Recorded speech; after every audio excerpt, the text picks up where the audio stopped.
Welcome to the webinar.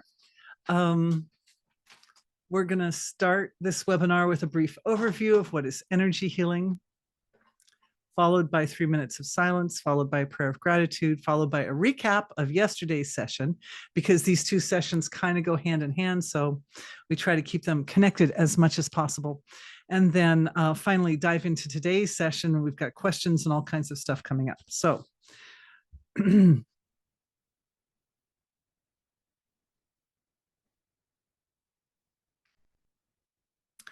energy healing is a form of self-healing. Energy healing is self-healing.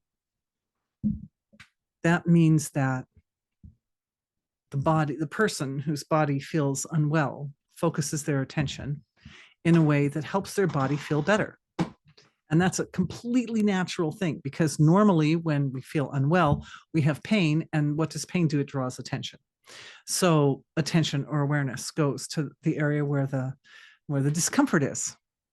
And in energy healing, also, we're utilizing the nature of the structure of awareness and consciousness that, like everything else in creation, it's structured in layers. And already I have my good screen up that I was digging for yesterday and couldn't find. So there we go. So this little picture here is kind of an example of how the body is found in layers. You've got the physical body at the surface of life, most concrete, manifest, measurable, objectively observable, and then finer levels of oneself going in deeper, deeper, deeper like that, all the way down to what I have down there at the bottom. It says the ocean of being. And of course, the ocean of being is none other than the source of creation, the infinite, eternal, unmanifest, unbounded, absolute foundation from where all the manifest creation arises. And of course, when awareness can go to the place where the illness is on the surface. Should I point with my cursor? You can probably see my cursor. So awareness starts here because there could be physical pain or discomfort. But then what happens is the awareness starts to explore the reality of that pain and discomfort at deeper levels. And what does it look like at the etheric level or the mental level, emotional level, and so forth. And eventually coming back to the ocean of being, which is an ocean of absolute and absolutely pure evolutionary value. Absolutely pure, evolutionary. Which means that the pain is then seen in terms of its evolutionary value. And when the discomfort is seen in terms of its evolutionary value, the individual can then lean into the evolutionary process, can see it in perspective, and put the attention and energies toward the evolutionary part of the experience. And rather than being gripped, right? Rather than being gripped by the pain and the fear and all that, one starts to, in spite of the pain and the fear, I'll just come back to me here for a second, because I am oh so dynamic. No, sorry. Anyway, I am here being your voice. Thank you very much. Being the voice of the group, one leans into the evolutionary value, which is the purpose or reason for falling ill in the first place. And when the purpose or reason for falling ill in the first place is satisfied, then there's no more need for the illness, and the illness resolves. Energy healing. That's how energy healing works. It's a way of focusing attention. But as you do it, you realize, oh, well, this same technology of focusing attention, starting with something at the surface and working down into the core or the depths of it and so forth, and finding its connection to the nature of evolution, which is universal. It's a universal principle, evolution. Oh, that's useful for other things too.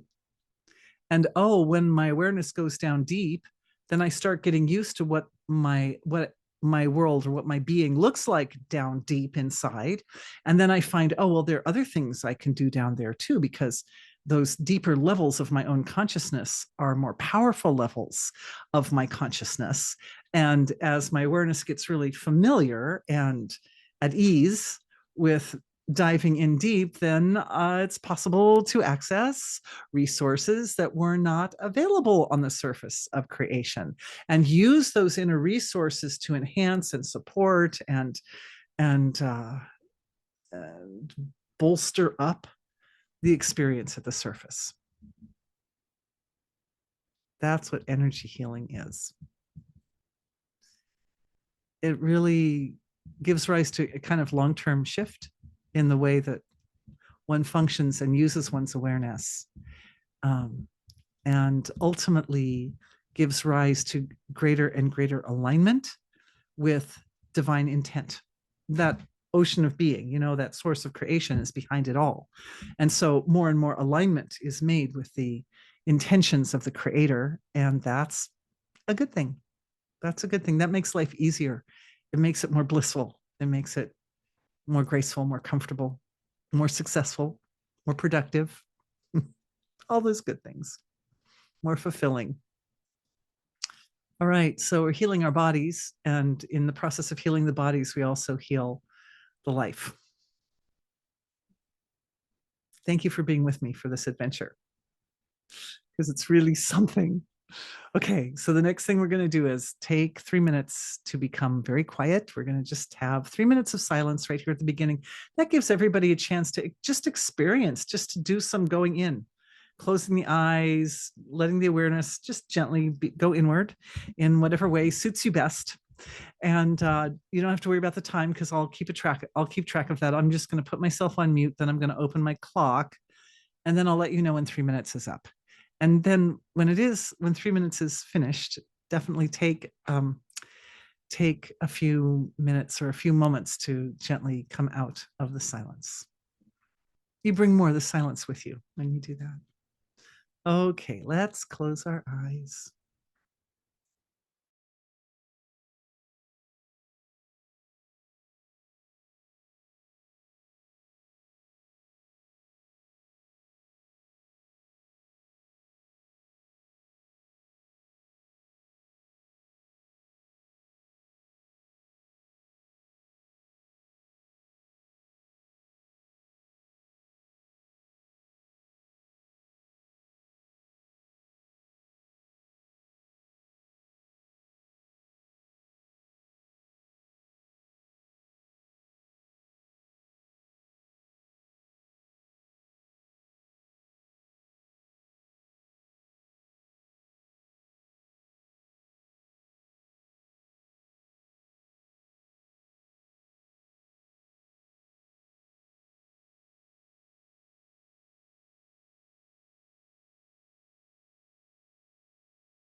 All right.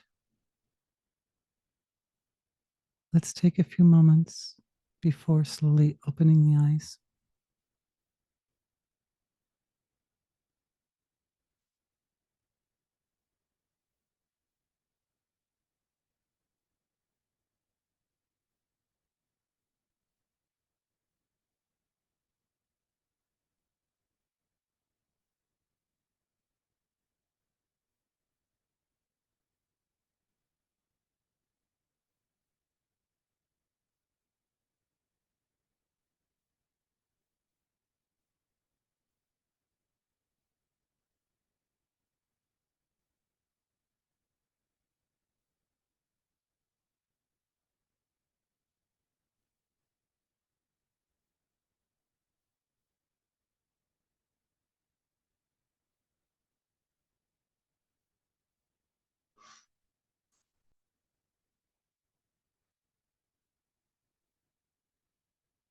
Thank you to the source of creation for being everything, for being all of us, for being the whole universe, for being the immeasurably precious connection, that great eternal tradition of wisdom that forms the bridge between the unmanifest absolute and the entire field of its expression, the great ocean of the universe.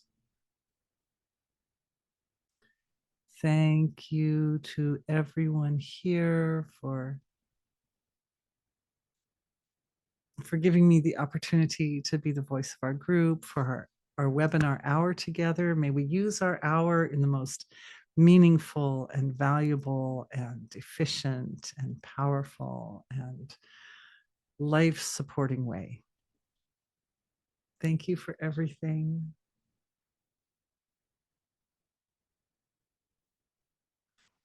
Okay, I'm ready. I'm ready. It's really, really nice to be with everybody. And I just want you to know, oh, best yet. Oh, yeah. Oh, yeah. So one person's saying that was the best yet. Why? Because the silence that we have, the eclipse has begun. The eclipse, we're in an eclipse today at this time. And the silence that we get to enjoy during an eclipse is so rich. Like it was really hard. I was like, I have to tell everyone to open their eyes, and then we have to open our eyes. And I'm like, I don't want to open my eyes because the silence is just luscious. It's luscious. But anyway, here we are with our eyes open, beginning our webinar. Yeah, it's just so marvelous.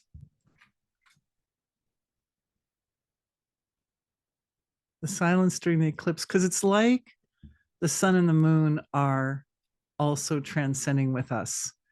You know, they're that whole thing of sort of like snuffing out the light of the, in this case, it's the lunar eclipse. Snuffing out the light of the moon is a kind of a transcending for the moon. It's a going inward for the moon. And so when those great big planets do that, and they're so perfectly balanced, when they're eclipsing, right? They're just like exactly on the two opposite, precise, the two opposite ends. So there's a kind of a gravitational balance that we're, it's like that people put their hands like that, you know, when they meditate, it's like balance, balance. It's really nice. And it's a great time to be doing energy healing too. So whether you're just sitting with the eyes closed or whether your eyes open, you gently enjoy the balance and enjoy the inward stroke of awareness that is created by the context of the eclipse. Oh, yeah, I could go in and never open, but that's okay. I'm here. So what did we do yesterday? Well, first we'll do a little review of yesterday. So yesterday, I talked for a little while about the richas, because that's what this energy healing webinar is about, the richas. The richas are impulses of divine intelligence. And today I got the right chart with me. So I'm going to go back to my chart, which I didn't have yesterday, but I think sometimes visual aids are just oh so helpful. So screen share here. Okay. So this is, everybody's seen this chart a bunch of times, and I have actually a nicer chart that a friend of mine made, but I haven't made this active chart out of that. So we just have a simple chart here. And in energy healing, we're looking at what happens down here at the causal body level, because that's the level of nature's switchboard. That's the level where the transformational changes are made on the level of awareness that give rise to the difference between being unhealthy or being healthy. One of our participants just asked if it was my birthday today. You are so adorable. No, it was my birthday last Monday. So not today, but I feel like it's still my birthday with all this just like gravitational pull is just pulling us in. It's the most amazing, lovely dive to infinity. Anyway, so here we are looking at the causal body. And the reason that we're having today's webinar is because we're looking at one of the specific aspects of the causal body. So let's take a dive in. I think if I click this, yeah, look at that. Oh, look at that. Okay, so we zoomed in. Do you see how we zoomed in, guys? We zoomed in on the causal body, and we zoomed in on these laws of nature. And you see here, there's the richas are right there. So the laws of nature are the life force forms our body, what our body looks like or how it shows up at this very, very abstract level of consciousness that is like an ocean. This level of consciousness is like the ocean. And the laws of nature are the laws that underlie the material laws of nature, like the laws of gravity and the laws of time and space. This level of the laws of nature at the causal body is much more abstract. These are the laws of nature that orchestrate time and space, that orchestrate gravity, that orchestrate electromagnetism. It's like a very abstract level. And I have the word laws of nature here, but I'm going to do a whole webinar probably on this aspect, because it also includes all the subtle life forms of creation that we think of as angels and guides and ascended masters and bodhisattvas and devatas and devas and all those forms. And gosh, I realize that's just such a rich field. We can easily do a whole webinar on it. Probably we could do a couple. My guess is, because it's a really rich area. But this, when the divine shows up, it shows up as the laws of nature or the devas or the angels or all these kind of subtle, think of light body beings. They occupy this entire field. The causal field is the causal body is the body of light, and it's ocean-like. And the bodies interact with each other in a very kind of fluid motion, very fluid way. They're not so separated as bodies are separated here at the surface of creation. It's really nice. But then if we go a little deeper, laws of nature. The laws of nature are fed or informed by the richas. These are the richas. It's just a word. I'd love to have a visual for this, but the richas are otherwise known as the impulses of creative intelligence that emerge from the source of creation, and they resource the devas, they resource the angels. They are that flow of divine intention that guides the celestial realms, that guides all action and all behaviors in the celestial realms of creation. And all of this, you guys, the reason I'm showing you this chart is because all of this is within us. This is what our body looks like at that subtle level of creation. Our body looks like a great ocean of light. At the surface, in one place at one time in our little human body. But deep inside, the consciousness is so unbounded. It's such a field of all possibilities. So the richas, I guess just looking at the word isn't that helpful, is it? But it kind of gives you the perspective. We'll go in with the chart one more layer. So after the richas, we go deeper to the fundamentals of divinity. And that includes this fundamentals of divinity should be big, big letters, and then all this smaller down here. But yeah, all the just basic qualities of divinity that make up the foundation of all that exists in our creation: truth, compassion, purity, austerity, and more. And then deep down at the bottom, and my friend who made this lovely design also was showing me how I can bring it these are the three gunas: the blue, the yellow, and the red represent. Yellow represents sattva, red represents rajas, and blue represents tamas. And how this little circle actually sits right down in, it sits down in here in this gap or this junction between the absolute and the relative. The three gunas are the first thing to emerge, and they're really, really simple. So we talked yesterday. Look, look how big the three gunas are. These fundamental forms of expansion and contraction, you could say, and maintenance. We can call them expansion, contraction, and maintenance, but there are a lot of different ways we can look at them. We can also think of them as the knower, the known, and the process of knowing. Many different ways. Anyway, I guess I could probably do a whole webinar just on the three. Oh, wait, I did a whole webinar just on the three gunas. I think that was like in the late spring, early summer. Anyway, if you're with me during that time, you can go back and check those links. Anyway, yeah, so just to put the richas in perspective, they are comprised of fundamental forms, which themselves are comprised of the three gunas. And the three gunas, I went into great detail about how the three gunas fold in on themselves and how they give rise to all the fundamental forms. And that was yesterday. So I don't want to like rehash that whole thing because it seemed a little tedious and very abstract. But we also did some really nice healings yesterday. And I did want to mention those because usually I don't do, usually, and some good questions are coming in too. I'm mostly going to focus on questions today. But anyway, I did some nice healings yesterday, and I usually don't do healings on Friday. So for those of you who are only coming in with me today on Saturday, do check out the link. You will receive it.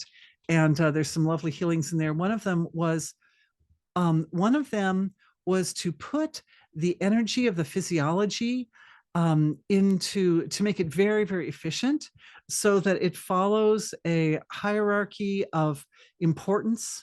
So the energy of the body will follow like most important and decide what's most important based on the evolutionary process, essentially. And the evolutionary process, of course, aims at supporting our ability to manifest and be the expression of the divine in this world for the sake of evolution, So there's this prioritization thing that happened and orderliness taking place and the energies of the body focusing in a much more sort of intelligent and concise manner so that you're not wasting efficiency, you're not wasting energy in places that aren't useful to you. The next thing that happened was there was a healing for this gauge. I think, was there a healing for refinement of perception to be able, I think there was, with the orderliness that was supporting more energy going into the senses of perception and being able to kind of dive down and get a feel for what's going on in that gap, a feel for what's going on at the causal level of the physiology, because that's where nature's switchboard is. That's where the control center is. And then the gauge, that balancing the gauge, which allows you to interact with the richas that are rising up from the source of creation in a way that they're always coming in a way that supports your evolution the best. So not too much intensity, but as much as you can handle, and not too fast, but as much as you can handle. And of course, as you go along, each time we talked about how each time the body receives a richa, it changes the body, it changes the nervous system, it creates more stability and adaptability and refinement in the nervous system. So then the gauge has to shift, right? Because when the nervous system becomes more stable and adaptable, then you can take on more information from the source of creation. And so there's this lovely, relationship, very intimate relationship between the physical body and the way the consciousness interacts with the source of creation in all the forms and ways that the source of creation shows up, and the richas being one of those. That was basically the recap of yesterday. It was lovely. It was a lovely inquiry. I enjoyed it so much. I enjoyed going there with you guys. Okay, let's look at some questions coming in. You said before that the fundamental qualities of the divine aren't all light and pleasant. That is true. Same with the richas, impulses come up. All kinds of impulses come up. Can you give examples of the more challenging qualities of divinity present as fundamentals? Yes. Emotions, like you can have love and gratitude and appreciation, but you can also have fear and anger. You can also have worry, anxiety. Like these are also expressions of life. They're life expressions. They're life expressions. Now, when awareness is anchored to the source of creation, all the life expressions, even, this is important, you guys, even expressions or experiences of separation. Remember, I've said many, many times, separation is the part that is responsible for illness. It's responsible for problems. The feeling of, well, the divine is there, but I'm over here and I'm different and I'm separate. And there's this part of me can never make it back. But even that represents a little crack in the fabric of reality that allows the divine to expand. Because the thing about divinity is that it's everything. The source of creation, the unmanifest eternal source of creation, it's eternal, it's omnipresent, it's omnipotent, it's omniscient, it's all of it. So it's missing nothing, except that if you're omniscient and omnipotent and omnipresent, you are missing growth of various types, right? If you know everything, do you learn anything new? No. If you're everywhere, do you ever discover some new place you didn't know about? No, right? So the thing about the divine is it wants to have its cake and eat it too, essentially. It wants to be able to, it is everywhere and everything and all knowing and all powerful, but it also wants to evolve, and it wants to have aha experiences and moments of delight and surprise and expansion. So the separation experience provides a little dark shadow or a little dark crack in reality that allows us to interact with it in such a way that we open up the light of the divine for that area where the separation is experienced. I hope that makes sense.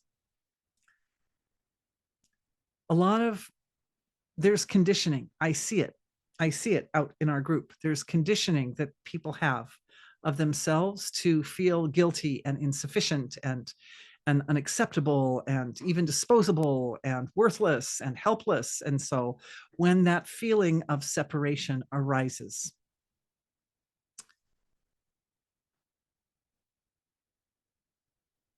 but the sacrifice that we make to navigate the experiences of separation are the gift that we give the divine in the process of integrating wholeness with all of the parts. Yeah, question just came up about that also in the workshop this morning. I was answering. The divine creates the creation, and the creating of this creation is an expanding process. So the creation is expanding, and more layers and levels of the creation are constantly being made. And as the creation is made, the divine then enters into the creation. So there are these moments. They're just, and in cosmic time, the moments are really, really small and really, really short.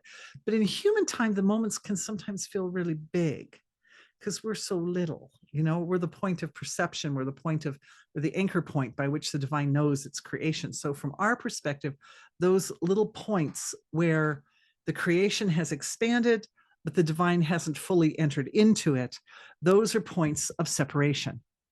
And for us, sometimes they can go on for years, or they can be really uncomfortable, or give rise to suffering of some kind.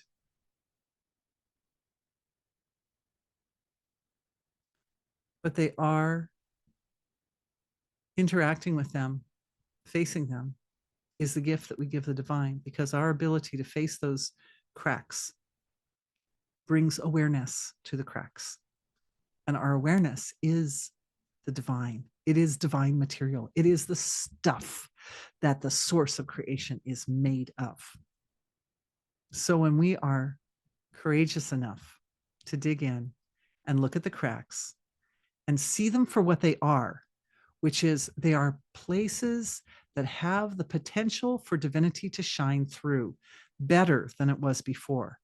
And our interaction with them is an essential component in the coming of grace.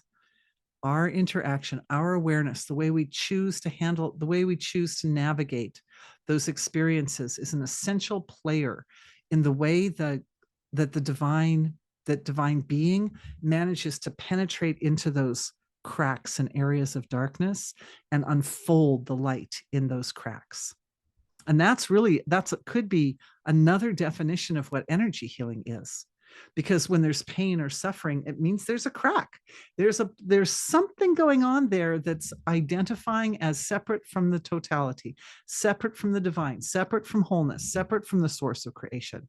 And the pain draws the awareness into that area to start to work with it and figure out, well, what is it? What is that little piece of me that somehow is like a little lost lamb that needs to be brought back into the what do they call it, flock, and back into the flock, home, to the home of bliss. So it's like we act as our own shepherd, essentially. And when we do that, to act as your own shepherd, awareness must become very abstract. It must go down. Oh, back to our chart just for a second. It must go down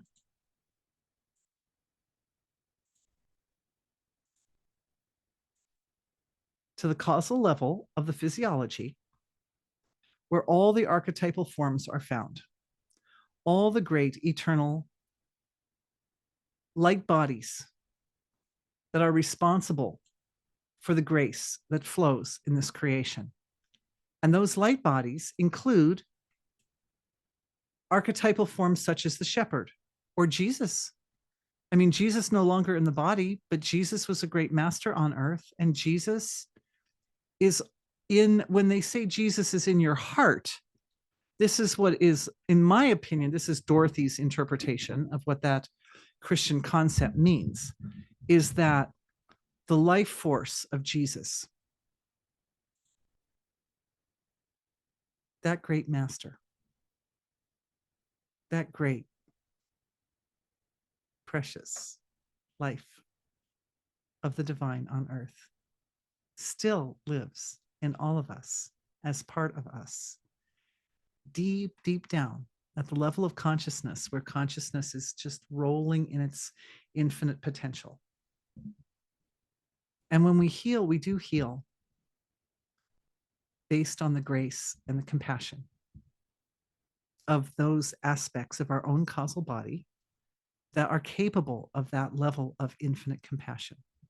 Compassion is one of the great, it's not just one of the great fundamentals that informs the life forces or the beings at the causal level, beings as part of ourself, but they also help makes up their body, those fundamental forms. Grace, I'm not supposed to say people's names. Sorry. You were saying that there are these fundamental qualities. Well, the fundamental qualities are like the limbs and the organs and the tissues and the structures of those light bodies. And some light bodies are made of almost all light forms, and some bodies have dark forms in them. And we have to, energy healing is about learning how to interact with those bodies in a way that evolution always results. There's only one end story. There's only one finish to the story, you guys. There's only one conclusion, which is going home to the source of creation. That's the conclusion. That's the happy ending behind every story. And when that happens, even the darkest of the dark add value to the quality of life and lead the physiology to a place where it becomes more integrated so that you can do more. Oh, it was a great question. Thank you. I hope that made sense. At what point does intention become manifest? Okay. So this has to do with, at what point does intention become manifest? Oh, that's a really good question. That's such a multidimensional question. So we can say that intention manifests physically at the material level. So it becomes manifest at the material level.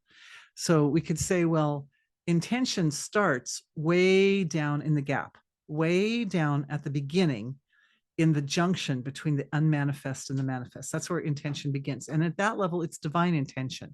And it comes up and it filters through the great levels of archetypal forms of our being, you know, the masters and the angels and all the different forms.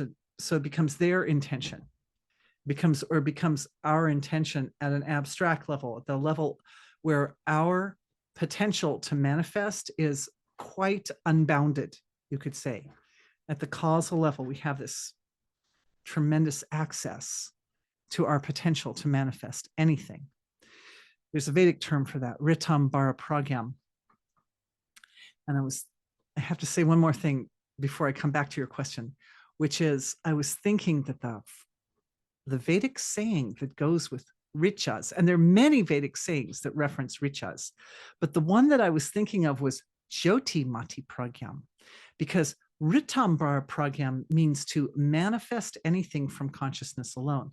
But Jyoti Mati pragyam means to know anything. And the richas are the impulses of intelligence. So what do you know? When you know anything, when you can know anything, it means that the awareness goes down into that causal level of the physiology and gains access to those impulses of pure intelligence from the source of creation. And it's possible to draw out, to tease out that particular impulse of intelligence that gives you the specific information that you need in any given moment. Like, oh, I'm having this discomfort somewhere. I'm putting my hand chakras on the part that hurts. I wonder if there's a light medicine that could come through my hand. As long as my awareness is coming through the hand chakras, could a light medicine come through too that would be specifically useful for my particular concern? And the answer is yes, there is. Because awareness, the pain, it's so uncomfortable at the surface, right? That it causes the awareness to want to draw inside to escape the discomfort on the surface. We go in and we find that level of Jyoti Mati Pragyam, that level where anything can be known, and then extract that specific flavor of consciousness that can then be channeled through the palms of the hands and into the area of the body, wherever it is, wherever is the area that you need the most support. And sometimes it's a light medicine that dissolves some cells that are growing inappropriately, or dissolves plaque inside the arteries, or they're like a solvent. There can be light medicines that are like solvents, but there can also be light medicines that give rise to expansion of all that is good. And there are light medicines that are so comforting and so nourishing and so kind of filled with the quality of self-acceptance that they go into the tissues of the body and they help those tissues reunite with the divine. Whatever the feeling was in that part of the body of, oh, I'm separate from my divine source, then it comes in like a glue So some are like solvents, some are like glue, some are all the different types of materials that we have in this world, in our world. However, before they ever existed, before glue was ever a thing in our world, there were light medicines that acted like glue. There was the experience of glue, of unification and integration, right? They had those light medicines, right, are basically richas. They're packages of intelligence. Light medicines, richas, they're on the same level. And they're made of like a gluey type of light medicine that's creating integration where maybe there's been a tear in the tissues or whatever. Integration, unification, acceptance, recognition, forgiveness, because there was I separated, but now I need to be able to just accept myself as I am and be able to reunite even without changing a thing. What is that Funny Valentine song? There's a song, Funny Valentine, without changing a thing, just as you are. Just as you are, the union occurs. And when the union occurs, that's what causes the refinement. That's what allows you, as you are, to become a better form of you. So the acceptance and the unification comes first, and then the refinement, and then the upliftment, the purification of the form, not the other way around. There was a little belief that was stuck in there. It was ancestral. We found it, see? Together we found it. There's a little belief right there, and that's getting dissolved right now, back through the multiple generations, that, oh, well, I can't be accepted into the heart of the divine until I'm perfect. And the answer is, well, you don't become perfect until you get accepted back into the heart of the divine. And, oh, well, I'm embarrassed and ashamed to come there without being perfect. So you can see how those fundamentals are part of that package of divine information that heals. And it's applied by the devas, the life force, the angels, the guides, the masters, the different devas and devatas and so forth that reside at that level. They apply. So these are the tools. The richas are the resource or the tools of the intelligence, the healing intelligence of the body. So putting it all in perspective. Makes sense, yeah? It's not too complicated. I wish I could send you my little chart, but anyway.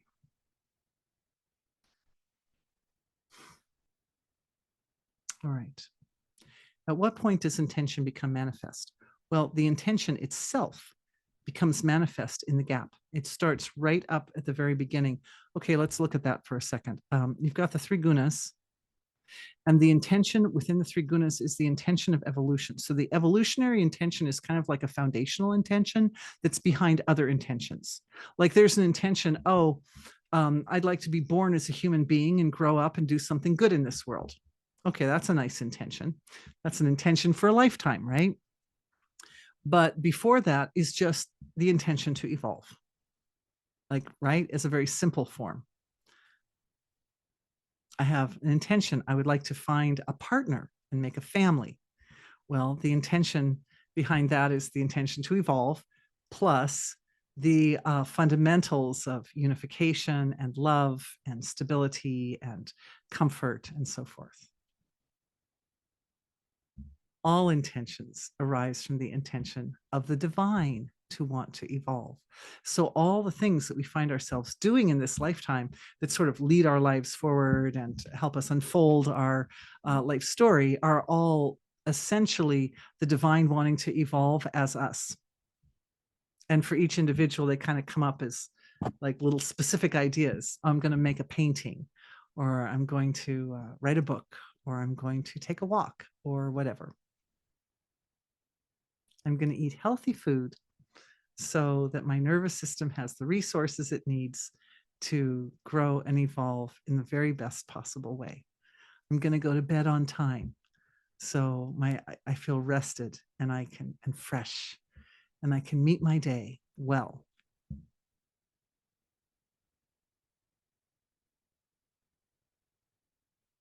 You are so beautiful. And I think that that question kind of ties in with the setting of priorities and the organizing that took place. Organizing took place in the causal and astral bodies yesterday, so that the flow of energy leads toward evolution. It's a great question. Okay, hi. A screen note. You were in the center of the screen before the chart, just not since on my screen. I was in the center of the screen before the chart, but not since. Just relaying in case it's easy to be in the center again. Oh, Tom, I think that's a question for you. That's a technical question. I think it solved itself. Oh, did it solve itself? Oh, that's great. Okay. All right. Does divine being want to experience suffering like war? Or is this suffering our choice as humans? Oh, that's a good question.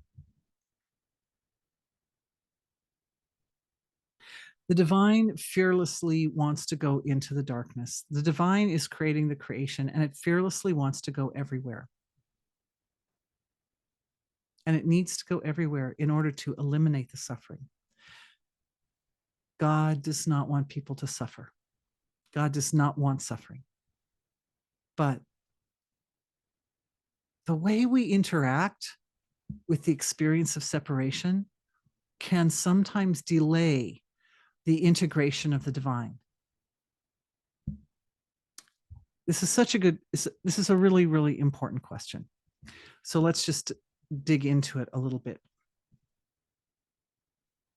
The impulse to evolve rises up from deep inside.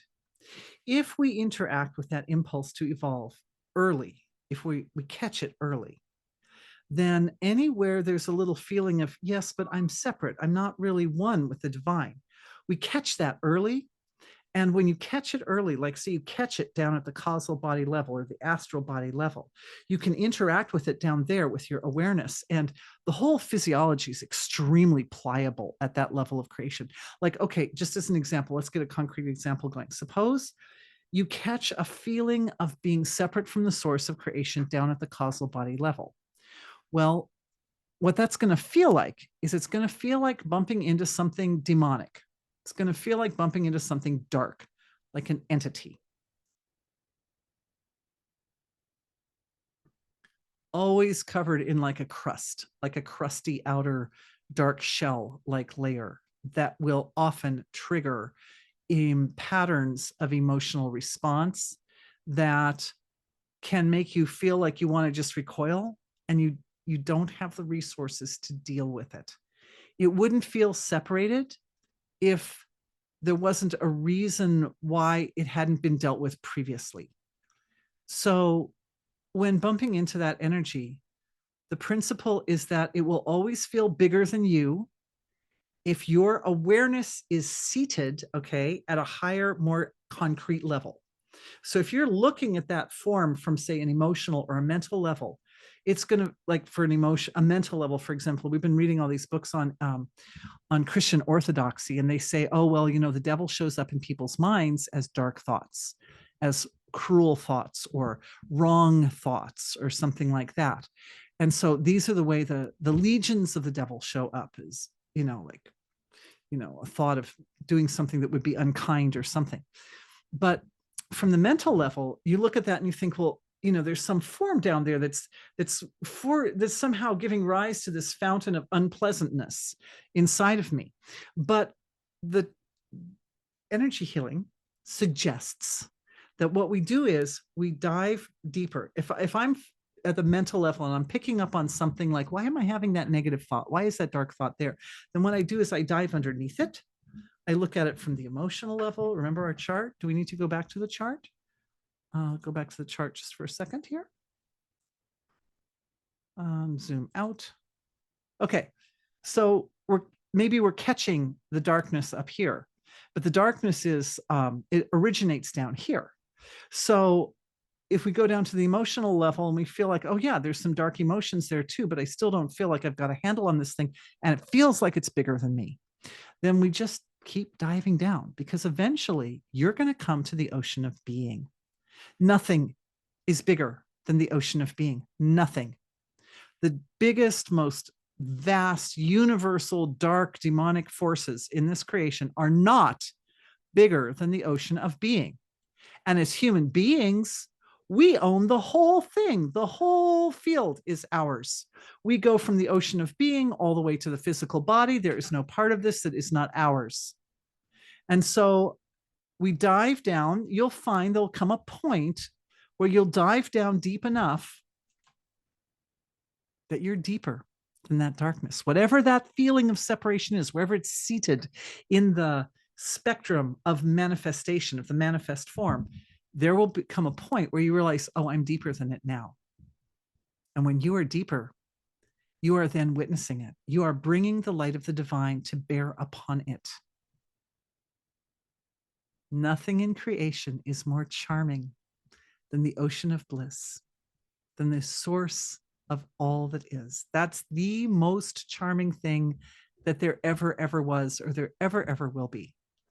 And when you shine your light to bear upon it, you create a pathway for that feeling of separation to find its way home. The little lost sheep. So all of a sudden, it doesn't look like a big, scary, dark, oh no thing. It just looks like a little lost sheep. And it goes home.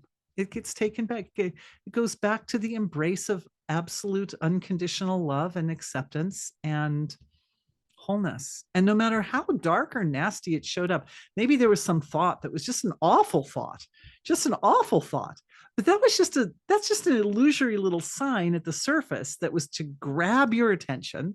So you take the dive, you find that little guy down there, and you create a path for it to go back home.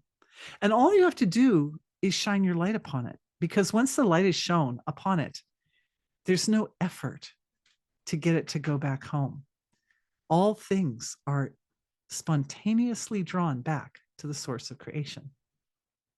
So the doing involved is very, very slight. It's like almost no doing at all. You just focus the attention from the right perspective, and it happens. It happens. And when you're focused from a perspective that's very refined, you get to enjoy watching the process by which that aspect of self that was feeling separated wends its way back. There's like a process, and it's so evolutionary. It's so fascinating. It unfolds understandings of reality that wouldn't have otherwise come to the awareness. Just watching the way nature does that, it's beautiful. And it definitely is usually a combination of an experience of, yes, I'm doing something, but what I'm doing is almost no doing at all. It's very, very simple. To it's just the divine doing it through me. Just the divine is doing it. Isn't there some saying that as you're seeking the divine is seeking you? Something like that. And we're the instruments, we're the vehicles. Our physiology and our consciousness is the vehicle that makes that happen. Without us, it doesn't happen. That's why we're useful, you guys. That's why we're important in this world. That's why we're valuable. Without us, it doesn't happen. Never underestimate your value in the eyes of the divine from the perspective of wholeness. Infinite value.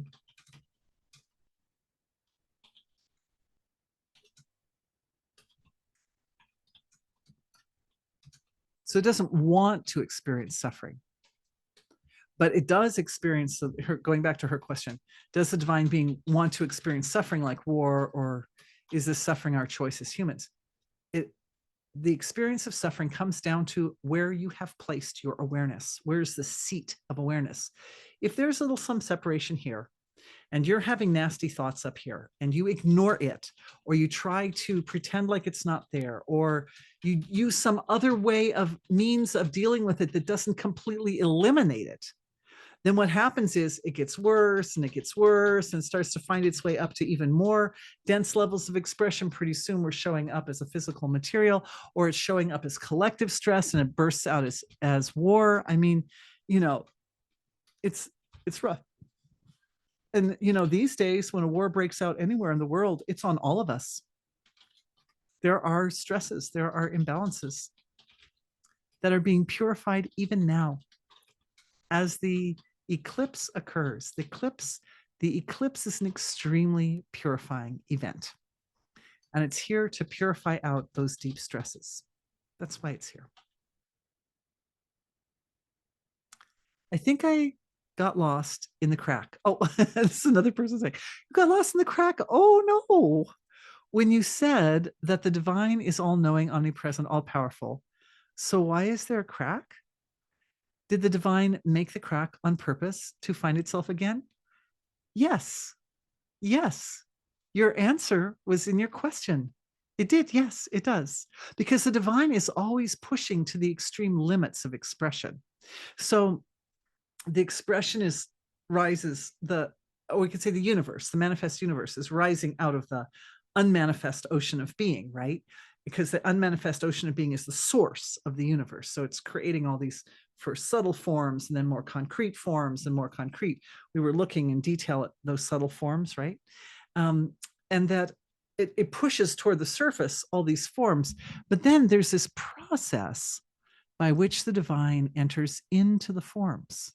There's this process by which the divine becomes integrated with the form to such a degree that the form is then transformed to be as refined and beautiful and perfect as it possibly can be, to be a perfect vehicle for divine expression in this creation. And that process is really going on everywhere, at every point in creation, all the time. This is evolution. This is the cycle of evolution. Expansion into the material creation until the material creation is like, oh, I can't handle that much divine grace and that much light. So the form starts to fail. It can fail down, as I mentioned before, it can fail down deep, or it can fail up at the surface, depending on how long you let the process go on before you handle it. If you let it go on a long time, it'll get all the way up to the surface, which can be uncomfortable. But at any point, you catch it at some point, and then the principle is to draw awareness back in to become finer or more abstract than the seed of that particular crack or illness. And in so doing, we solve it or resolve it from the source, from the root, from the seed of it.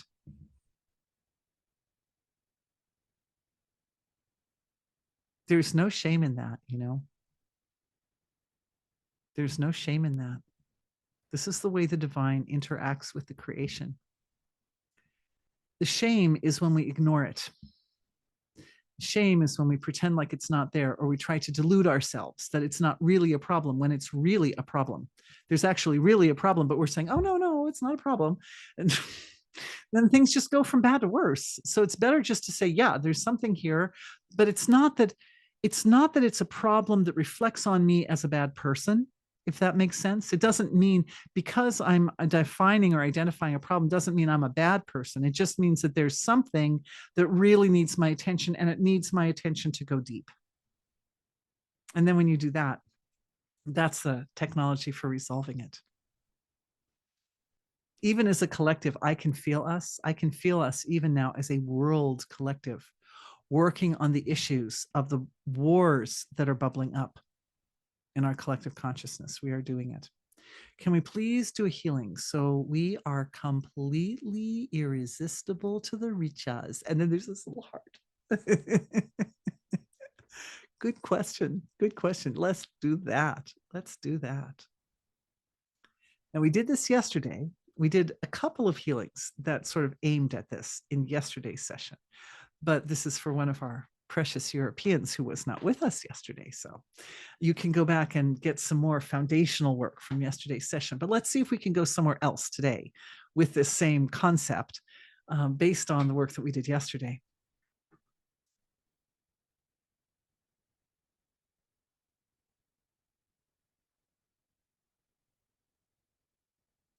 Irresistibleness comes from the knowledge that when the problems arise, it's not because you're a bad person. It's kind of loaded, right? It's a loaded concept. That really, it's not you doing it. The divine is doing it. And the divine is precious beyond description. It is valuable. It is the one. It's the only thing that actually exists. All of this is just an expression of that. So to think, well, this problem is rising up because somehow I'm a bad person, is to completely miss the truth of what's going on. The truth is that something's rising up because the divine values you to be the instrument by which it evolves. And that makes you irresistible. That makes you irresistible. It makes you irresistible to the divine. No matter how bad your life becomes, the fact that you were chosen to go through that experience and to be the vehicle by which whatever the problems that you face are being resolved in the ocean of being, you are the vehicle by which they are resolved. And so what is it? The divine is resolving the issue itself through you, as us. We are that.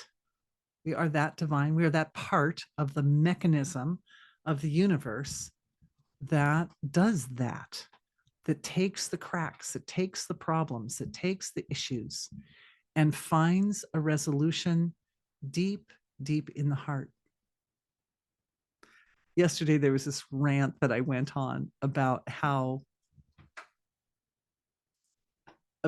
we are, made as human beings with our nervous systems so that we can understand the universe in ways that other creatures can't, because we can explore the universe through like mathematics and music and the arts, obviously, but also through the intellect and through relationships and through the way we show up to meet to be in our dharma. And like there are innumerable ways that we understand the universe through all these different channels that, I was saying like fish just don't do trigonometry. They can't do trigonometry. They're not made to do trigonometry. They can't make things with their hands because they don't have hands, right? So we're made like humans, like we're really special, you guys. We're really special. We're irresistible. We're irresistible to the divine because we have the ability to look into the fabric of reality to such a degree from so many different angles.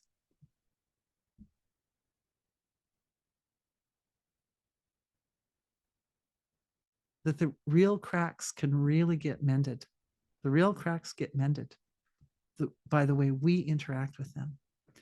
That's how we make ourselves completely irresistible. We devote ourselves to being those instruments of the divine that mend the cracks. It's fun. It's fun to do that. We were made to do that. We have all the tools to do that. We have trigonometry. I shouldn't even say it because like I totally can't do trigonometry. But I can do things that are cool. I do cool things like, yeah, I can play my flute real fancy and stuff like that. So anyway, but you understand what I'm saying. We each come at it from our own unique angle. And because we each come at it from our own unique angle, oh, thank you for the raised hand, my love. Because we each come at it from our own unique angle, the divine brings us unique challenges that are specifically suited for the skill set that we bring. There's a healing for clearing doubt. It sits here. The doubt sits here. That, well, maybe I don't have the skill set. Maybe somehow I was not endowed with the capability to do this. Not at all. The divine made you, and the divine doesn't make mistakes.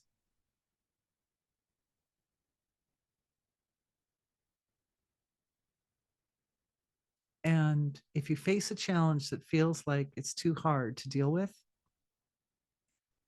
then that will reflect back to the source of creation. And the next challenge will be a little bit better suited to your skill set. Because ultimately, the divine only wants to evolve. So if the divine gives you a challenge and it overwhelms you and crushes you, then that reflects back to the source of creation. And the source of creation goes, oh, I think I put too much weight on that person. Let's try it again, only this time more gently. A lot of times there are challenges that we work on from one lifetime to another. And the first time we face a challenge, it can be really, really intense. And then the next lifetime we come at it, we've already taken care of some of it and it's a little easier. And it doesn't matter if you have to take many lifetimes to learn a particular lesson or resolve a particular issue. It doesn't matter. The important thing is that we just keep at it.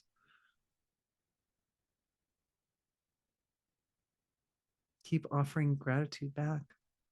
It's the gratitude and reverence and the dedication to doing it that are the things that we bring to that healing process as individuals. So those fundamentals are waking up. They're waking up and replacing the part in the heart that had doubt and was uncertain and felt kind of insufficient. We're bringing the qualities of dedication and devotion and recognition of the value of what we do as human beings.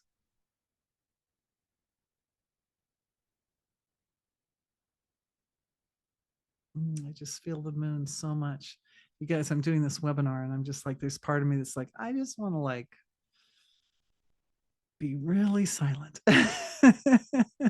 So that's good. That's my little crack that I'm working with, right? Spelling, please, for Jyoti Mati Pragyam. You spelled it correctly, by the way. Thank you. Yes, the lady who asked the question did spell it correctly. JOTIMATI PRAGYAM. And if there are any Vedic scientists out there in the group, you can maybe check that if that was correct, but I'm pretty sure that was correct. Can we do a healing for peace? Oh, thank you, sweetheart.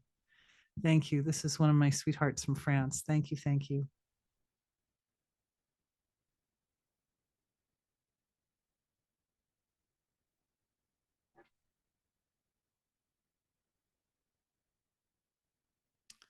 This one is a very quiet, it's a very quiet prayer. It's like a quiet prayer in our hearts.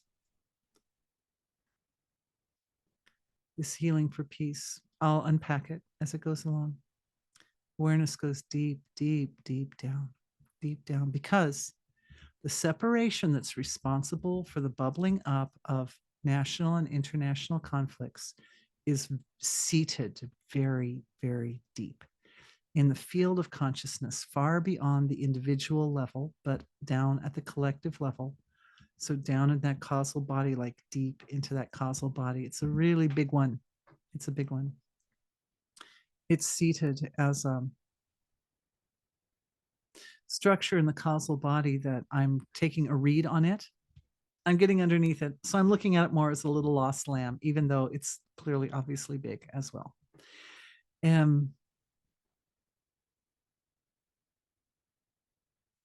It's absolutely pumped up with power. It's so pumped up with power. It's so pumped up with power and resentment. And I'm just analyzing. We're looking at it. We're defining it. We're kind of like defining its edges, right? We're figuring out, well, how big is it and how much are we dealing with here? So power and arrogance and all kinds of justifications that are essentially protecting its right to feel separate. The justifications are there protecting the feeling of separation, getting into kind of a creative relationship with the feeling of separation at a collective level. Seated awareness in totality.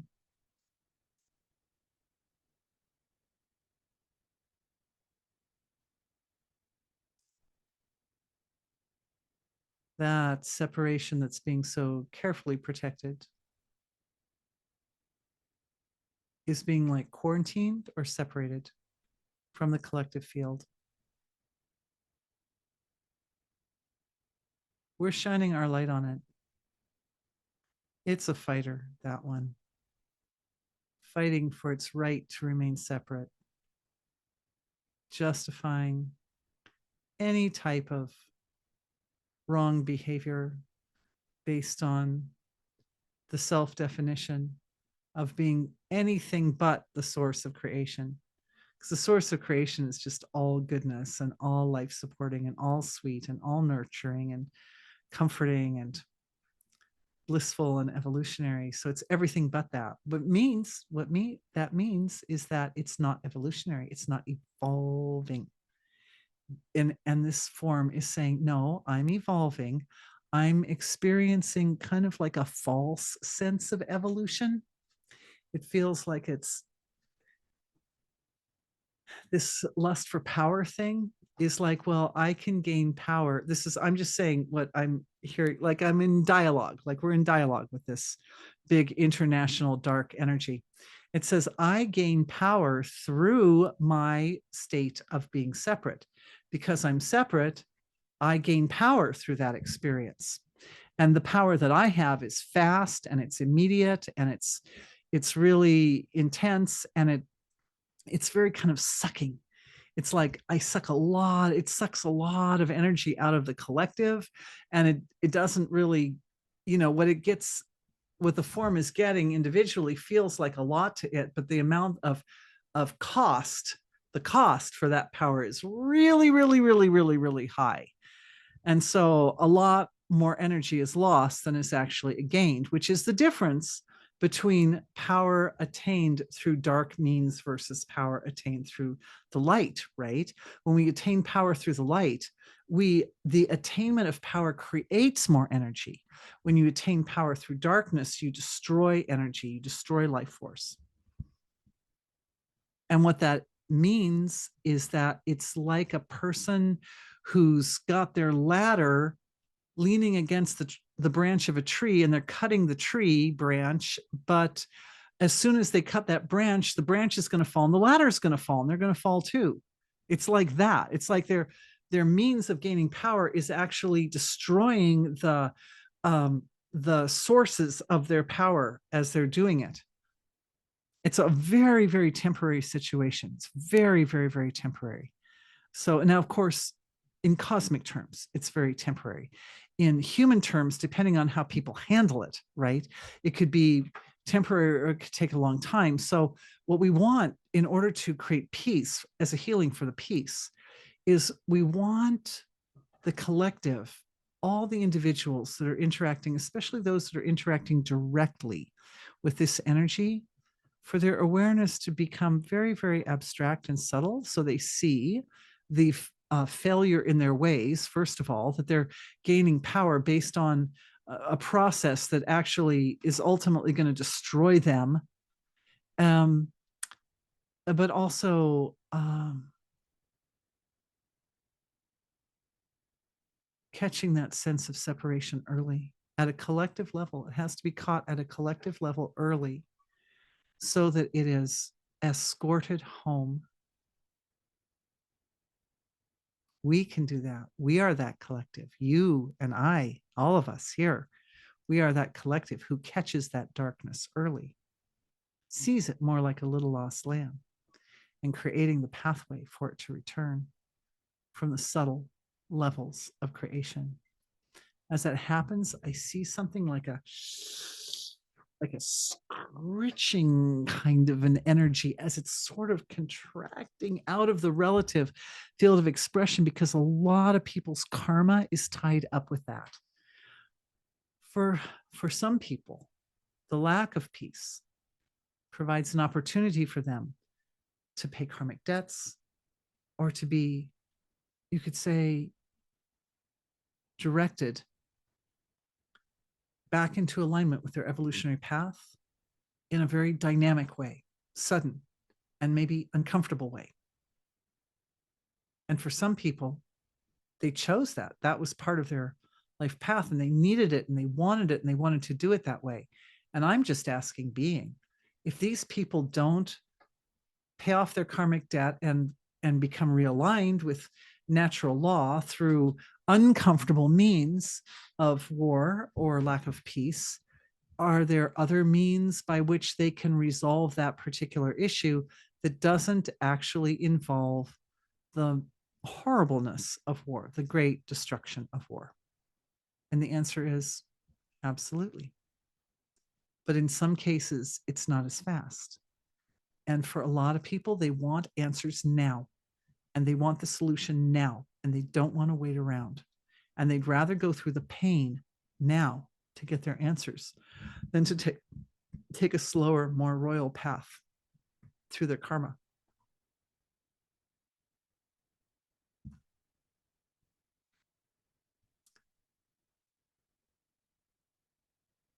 And that's the point where the understanding of the way evolution unfolds needs to be revealed more completely for those individuals, so that they realize that it's not a race. It's not a race.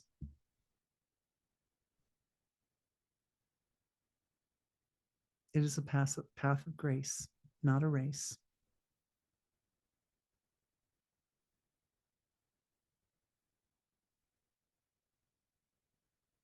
Reverence, reverence, reverence. More of that. That's the fundamental. That's the fundamental that's rising up to create the richa that seeks out those individuals who they have attachments to the lack of peace. Reverence.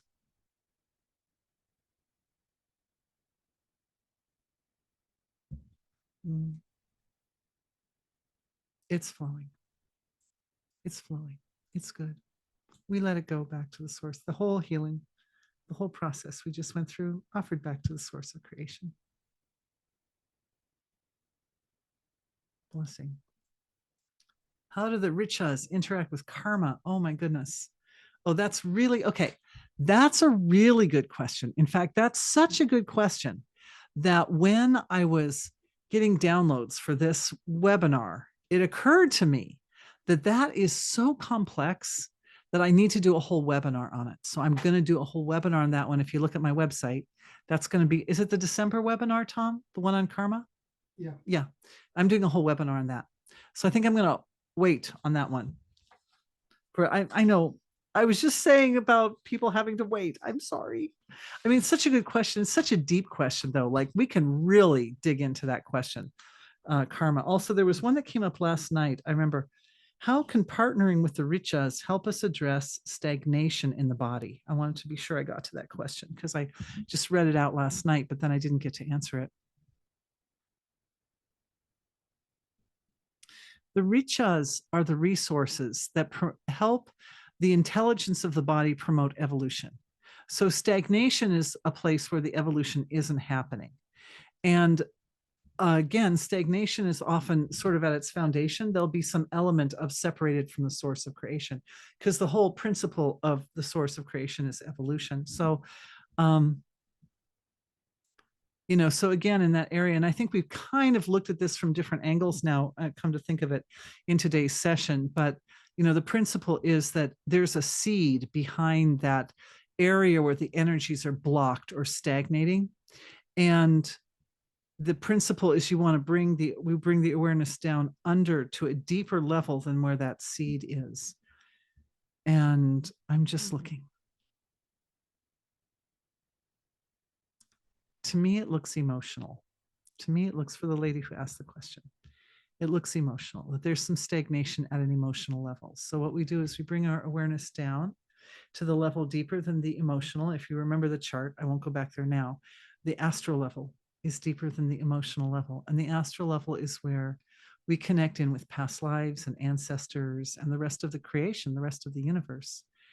And the seed is there. The seed is in ancestral beliefs and attitudes that were held in past lives. And so the solution is to lovingly bring awareness to sort of reverently address those areas of oneself, the ancestral archive, in the ancestral archive, where there's emotional patterns that keep a person kind of bound or unable to move forward, because it's considered, in some cases, it's considered dangerous, because if you blossom forward, then you become the object of other people's jealousy. Past lives and ancestors right there.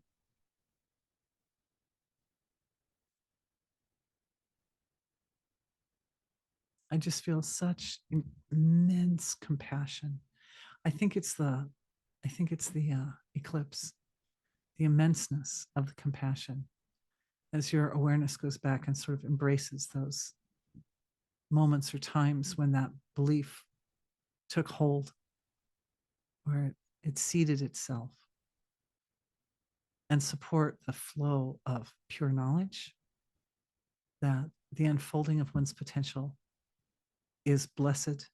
And if you do live in an environment where you can't shine too much, then you let your evolution continue without uh,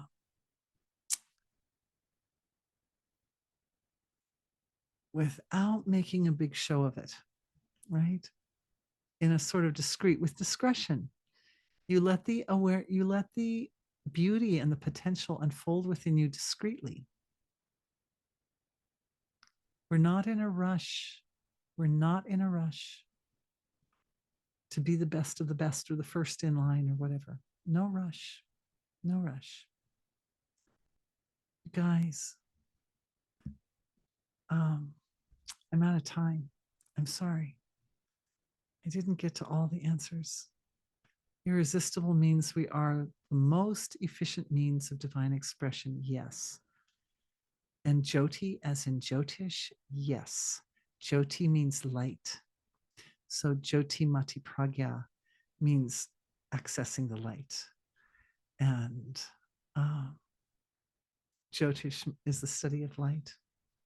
And I think I pretty much got all of them. One lady in last night's, I would just like to leave, I think I would like to leave us on this one point here, which is one of the ladies who was participating in our workshop webinar last night. During the workshop, her husband started to have a heart attack and had to be taken to the hospital. And it was quite stressful. And she asked for everyone to please pray.